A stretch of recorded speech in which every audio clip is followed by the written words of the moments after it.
This is a sparring program, similar to the programmed reality of The Matrix. Is nothing sacred anymore? There's nothing that Hollywood won't plunder for ideas. I specialize in a very specific type of security. They can't just make something that's original. And if they do, like they did with The Matrix after making the Wachowskis jump through a bunch of hoops, then they just plunder those movies for a few years later too. I mean, that really got out of hand fast. Warner Brothers has announced that they will be bringing out a bunch of new Matrix movies that they'll be working on with screenwriter Zak Penn, which was met with some pushback by the fans. Whether we like it or not, Warner Brothers is going ahead with a reboot of the Matrix movies. So here are 10 reasons why that reboot is a terrible idea. The Matrix Revolutions killed the franchise forever. Should have taken the blue pill after all. That's what the critics were saying after they were severely disappointed by the trilogy closer, The Matrix Revolutions. They said that it was the third and, please Lord, final chapter of the franchise. They called it an abysmal anticlimax. The Wachowski siblings, who had gotten the first movie nominated for a handful of Oscars, were nominated for the Razzie Award for the Worst Director for the third one. Hell, I see it around me every day. The third movie has a 36% rotten approval score on Rotten Tomatoes. The first one became a cultural institution and intrigued millions of people and blew their minds and got them really excited for where it was going. Wow. The second one turned a lot of them off and put the franchise on the rocks by confusing the audience that they had attracted in the first place, and then the third one came in and killed the franchise for good. David Ansen, the film reviewer for Newsweek, summed this up perfectly. The original Matrix was full of dizzying surprises, but it's turned out that the Wachowskis didn't have many more tricks up their sleeves. So why would we drag that on? Before we continue, take a second to hit that subscribe button and click that notification bell. The writer is already off on the wrong foot. On his vision for the new Matrix movie, writer Zak Penn, who also wrote this year's sci-fi novel adaptation Ready Player One, has said, "I've been working on The Matrix right now, which is in a phase right now. That's a franchise I desperately want to see brought back, and I can't go into too much detail, but I've been harassing Warner Brothers for years to try to get it going again. So that's one thing I'm working on, and I've been working on a bunch of other things too. I think Oasis, the big VR multiplayer video game from Ready Player One, is similar. Both The Matrix and Oasis are similar in that they are brilliant ideas for universes." Would you like to see?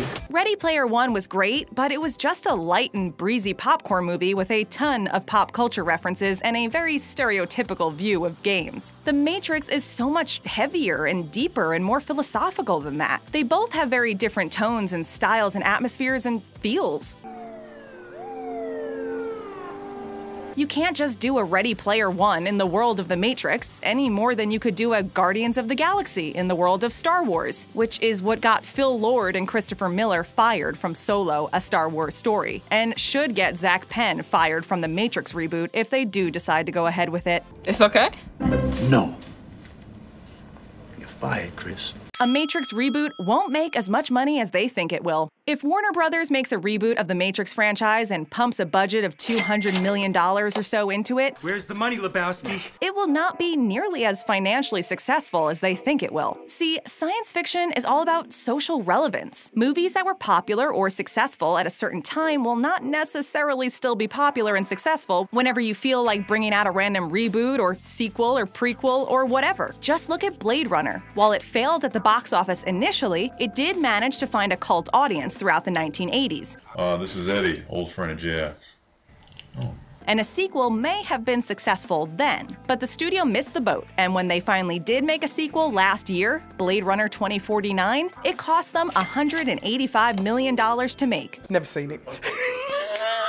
And just as much to market, and only grossed $259 million in its entire theatrical run. Rumor has it that the plot of the Matrix reboot will revolve around young Morpheus. People don't want to see movies about the younger versions of characters as much as you might think. Just look at Solo, A Star Wars Story. It's Han Solo, but it's not Harrison Ford. So it's only made $264 million on its $250 million budget. I have a really bad feeling about this. The original Matrix actors aren't thrilled about it. At a press conference for a completely separate movie, Keanu Reeves was asked for his thoughts on this new proposed reboot. As soon as the question was posed, everybody there started to boo and jeer at the prospect of it. Why are you booing me? I'm right. Reeves, having a fair bit more clout than the people in the audience, decided to keep more diplomatic and impartial about the whole thing. And then I would have questions like I'd meet the folks. The actor said, "Remaking The Matrix. I don't know. Maybe it's, I don't know anything about it." I don't know. Even though he doesn't express any clear opinions in his statement, it's pretty clear that he's not a fan of the idea. He doesn't explicitly say that he hates the idea of a reboot, but he doesn't come anywhere near saying he'll be the first in line at the theater to see it. Laurence Fishburne, who played the role of Morpheus in the original trilogy of movies, doesn't even believe that this reboot will go forward. He said, "I haven't heard anything that I would believe is true." Like Reeves, Fishburne also remained tight-lipped about it. When he was asked, "How would you feel about it if it happened?" the actor simply laughed and replied, "When I hear something that means that that's really true, then I will talk about it, but not before then." Neither of these actors sound very excited about a new Matrix movie. Zak Penn doesn't even seem to know what he wants to do. It seems like Zak Penn himself doesn't know what he wants to do with this project. The writer said that there is no need to put actors or anyone on the spot because there's nothing there yet.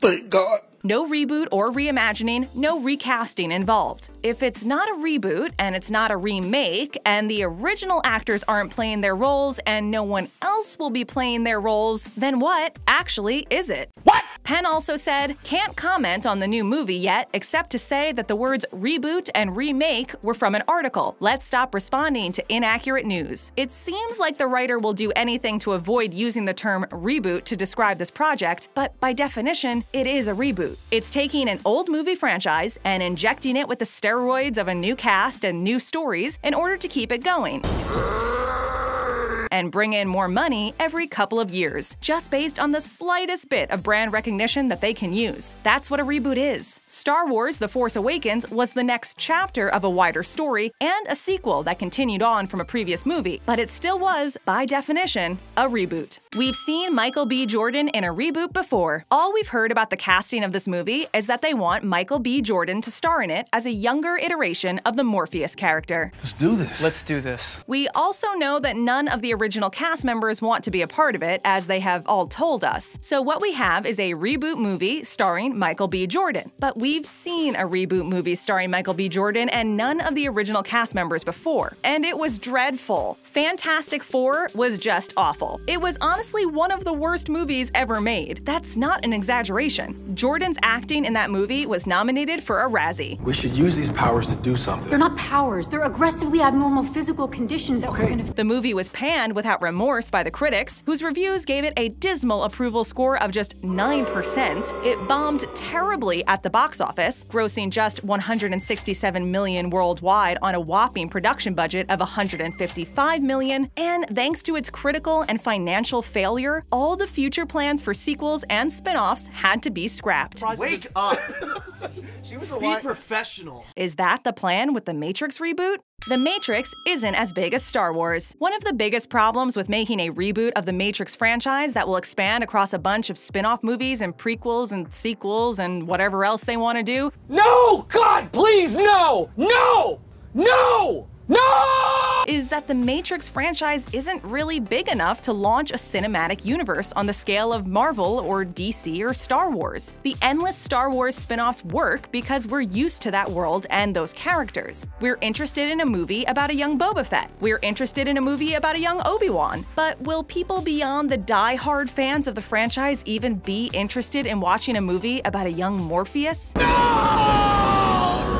Heck, the Han Solo movie is underperforming at the box office, and he's a much more iconic character than Morpheus. And that's assuming that even the biggest fans of the Matrix movies will want to watch a spin-off movie with someone else in the role that Laurence Fishburne made iconic. What if they're not interested? What if they see it as some kind of slander or insult against their favorite movies? Thumbs way down. You didn't like it? No, I think I deserve a public apology. That would mean that this reboot is then left with no audience whatsoever. So what would be the point in that? The story of the Matrix world has already been told. Zak Penn has said, "All I can say at this point is no one could or should reboot the Matrix. People who know Animatrix and the comics understand." Yes, of course. The Animatrix is an anime spin-off movie set in the same fictional universe as The Matrix. It is an anthology movie comprised of 9 animated short films, and it's not perfect, but it's okay. It seems from this comment that Zak Penn's intentions are to create a larger-scale, live-action version of this concept, like a cinematic universe. But The Animatrix exists as it is for a reason. The comic books are comic books for a reason. They were other forms of media that storytellers and artists and animators used to expand upon the world that the Wachowski siblings created with their movies. But the movies are the movies. They told the story that needed to be told to introduce us to that world, take us through it, and bring its entire order to an end. It's a trilogy. It has a beginning, middle, and end. The fictional universe in The Matrix is only there to complement the story. It's not like Middle-earth or Narnia. It's not a map. It's not just a geographical location. What's a location that you love to go to? It was a setup for a story that has already been told. Zak Penn doesn't have the vision to pull this off. Zak Penn is the screenwriter who has been hired by Warner Brothers to spearhead the new reboot of the Matrix franchise. Penn does not have the vision to pull off something like this. The Wachowski siblings did have that vision. They created the whole world, fleshed it out, filled it with complex and interesting characters, and told 3 brilliant stories set in it with a pitch-perfect setup and a more or less satisfying conclusion. Penn has already killed a bunch of franchises with his mediocre scripts for movies like X-Men: The Last Stand and The Incredible Hulk and Elektra. He definitely can't be the only guy steering the ship for the foreseeable future of the Matrix franchise as a huge cinematic universe on the level of Star Wars or the Marvel Cinematic Universe. Those franchises have big producers like Kevin Feige and Kathleen Kennedy, keeping all the movies in check and making sure the movies are good and all following the same creative direction. Zak Penn can't be that guy. He's not even a producer, he's just a screenwriter. We'll just end up with whatever the Matrix version of X-Men: The Last Stand looks like. Yikes. There's no point without the Wachowskis' involvement. The Wachowski siblings have denounced the idea of carrying on the Matrix franchise. They said that the idea of doing more spin-offs to the trilogy that made them a filmmaking force to be reckoned with and set in the fictional universe that they so lovingly created to tell their story was a particularly repelling idea in these times, where Hollywood is churning out sequel after reboot after spin-off after remake of every single franchise under the sun. So, the studio shouldn't defile their wishes by going over their heads and making a new one anyway. And there would be no point either. The Terminator movies that James Cameron didn't play any kind of hand in are awful. I'll be back. What? The Pacific Rim movie that Guillermo del Toro didn't direct that came out a few months ago was totally sterile and by the numbers and without passion. There are just some directors who make movie franchises their own, and no one can take that away from them and still have it be as good. The Matrix is the Wachowskis' baby, and if they say it's done, then it's done. No one else can do what they've done with that universe. So this reboot that Warner Brothers is considering of the Matrix franchise is unequivocally a terrible idea. What do you think about a Matrix reboot? Let us know in the comments. And be sure to hit that subscribe button and click that notification bell. And since you're already here, go ahead and check out some of our other great videos.